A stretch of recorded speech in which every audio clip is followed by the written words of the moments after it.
6 वर्षांच्या अरहान अजीम खानचा रमजानचा पहिला रोजा, सर्व धर्म सलोख्यासाठी प्रार्थना।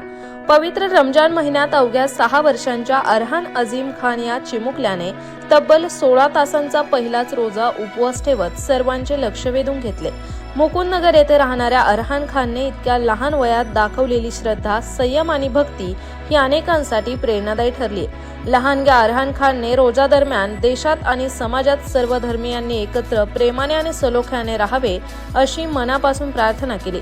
सर्वांनी भांडण न करता एकमेकांचा आदर करावा असा निरागस संदेशही त्याने दिला। अरहानच्या या भावनिक आणि प्रेरणादायी कृतीमुळे खान कुटुंबात आनंदाने अभिमानाचे वातावरण निर्माण झाले असून परिसरातही त्याच्या जिद्दीचे आणि सकारात्मक विचारांचे कौतुक होत आहे। लहान वयातच धार्मिक मूल्यांसोबत सामाजिक एकात्मतेचा संदेश देणाऱ्या अरहान अजीम खानच्या या उपक्रमाने अनेकांना प्रेरणा दिली असून सर्व धर्म सलोख्याचा सुंदर आदर्श समाजासमोर ठेवलाय। प्रतिनिधी आयनुल शेख, ATV न्यूज, अहिल्यानगर।